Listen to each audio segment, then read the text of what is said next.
Alright, so goal for tonight is get my front axle out because both axle seals are leaking. Pretty sure the pinion's leaking.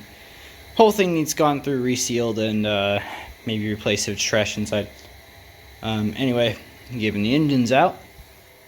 Bare block right there. Fun times. Stuffed garage. Yada yada.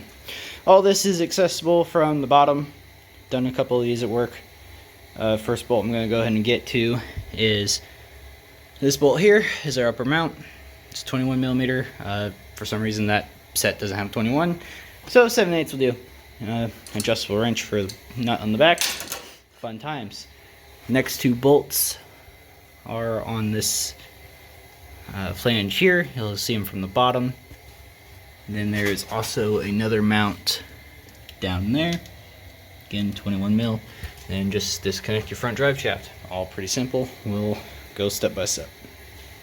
And there's that bolt. It's right in there. Two washers. Easy peasy.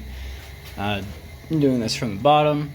You can see you'll have a clear shot to get a wrench on the back of the nut there. Next we'll take off the drive shaft.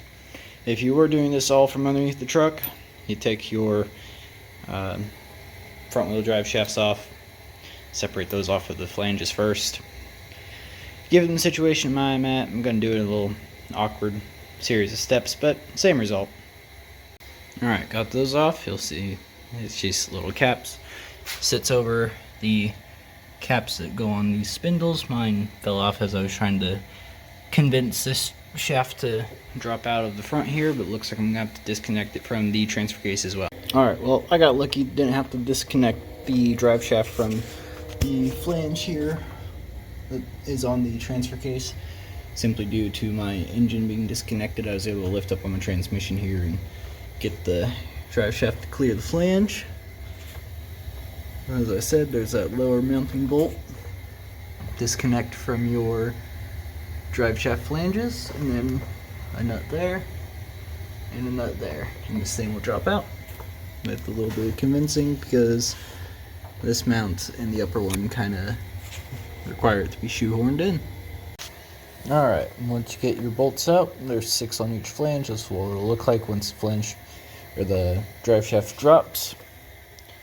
And if you're lucky and like me, this won't be literally caked in dirt and grease and this crap.